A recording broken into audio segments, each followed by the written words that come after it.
most of the Chinese operators are looking at whether they should be domiciled in Europe and have their own logistics operations. I think things like autonomous delivery, things like humanoid delivery are going to grow at a rapid rate. And I don't think it's 5 or 10 years away. I think it's 2 to 5 years away.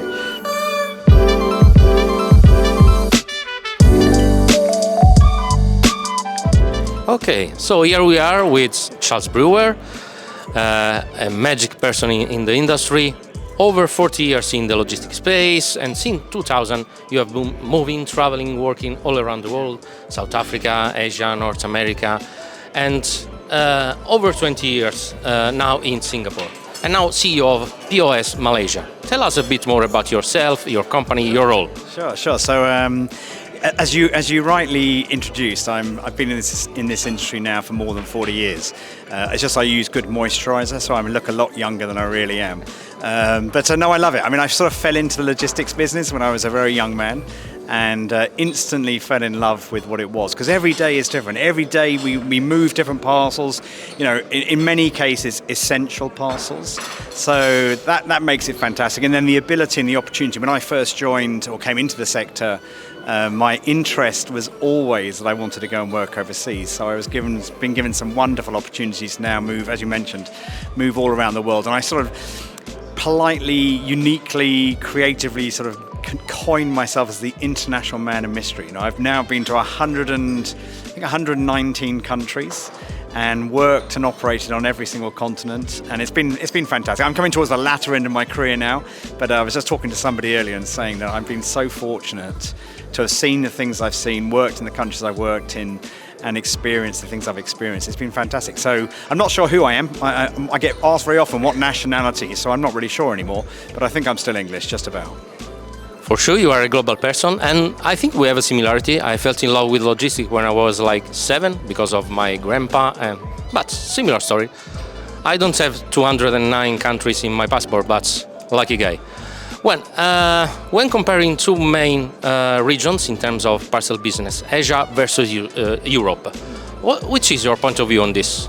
I think it's changed over the years. So back in the earlier days of my career, Europe was very much B2B and more high value goods. Same in America when I was in Americas, higher value goods. Asia clearly is sort of, I think 49% of all cross-border volumes originate out of China. So Asia is typically, I think they say something like 80% of all packages are below a value of $20. So typically low value.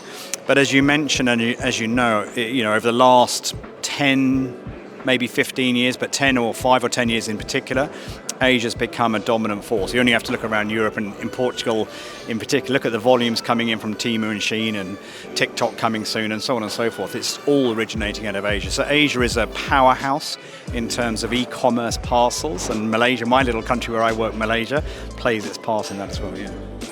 Very interesting. Do you think that we have to expect Chinese companies landing in Europe sooner or later? Absolutely, 100%. So, I mean, again, the sadder part of life in the moment is the geopolitical situation around the world is really quite sad. It actually breaks my heart to see how some countries are operating and what some countries are doing.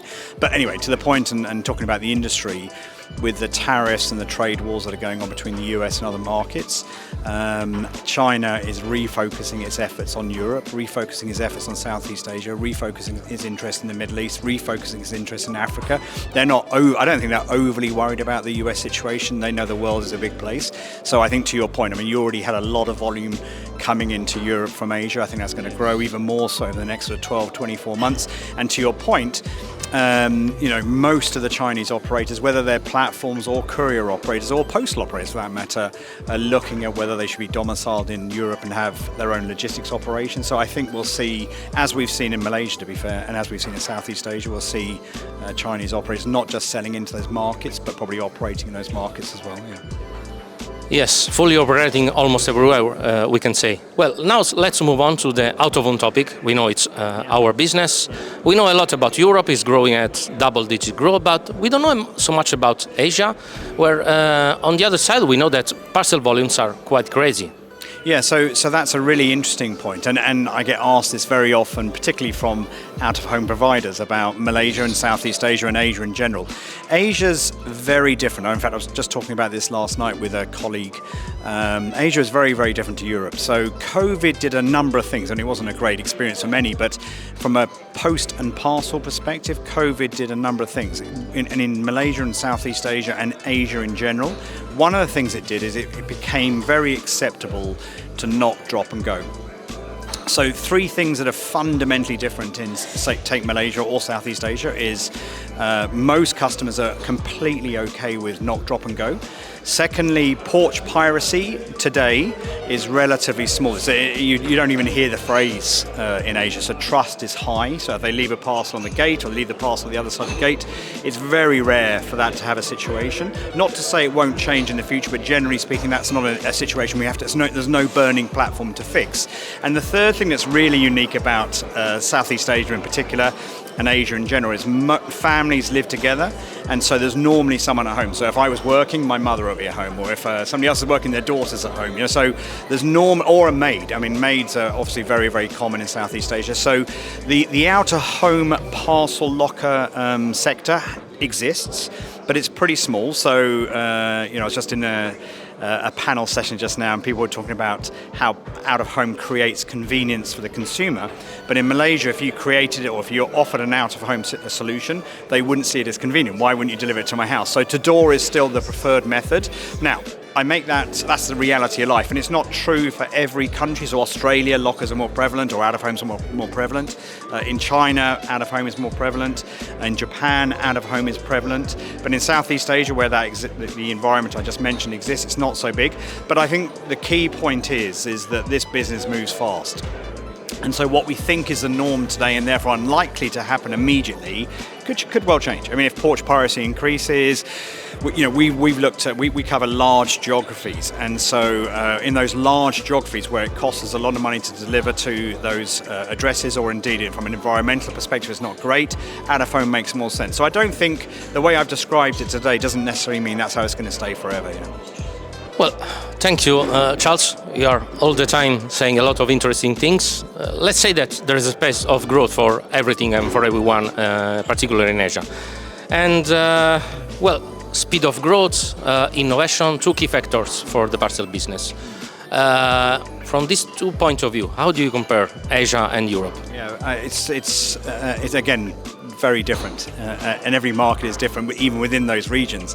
But I guess some of the big differences between, say, Asia and Europe, or indeed North America, or where I was based, is the speed of technological advancement and how they skip certain activities. So, for example, I was talking about this with my team just last week.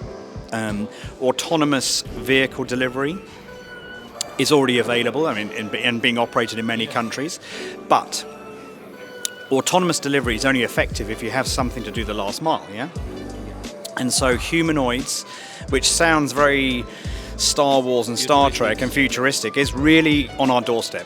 So in China, it already exists, and you can purchase a humanoid for less than 20,000 euros. And you imagine in the next 2 years that'll come down below 10. Then you start getting, in terms of return on investment, significant value from investing in that type of technology. So I think things like autonomous delivery, things like humanoid delivery are going to grow at a rapid rate. And I don't think it's 5 or 10 years away. I think it's 2 to 5 years away. So it's going to I think our whole world, we'll be sitting here in 2 years' time, and it'll be a humanoid interviewing a humanoid, which will be interesting to say the least. So I think things are going to change at a rapid rate. Most people sort of think futuristically, like it's going to be 10, 15, 20 years. I don't think so. I think it's 2 to 5 years tops. And that's just on that side. AI, data, analytics, all of that is moving at a rapid speed. We did an exercise with Pos Malaysia where we identified 197 potential use cases for agentic AI. All of those will create value to the organization. All of those will create value to our employees and to our customers.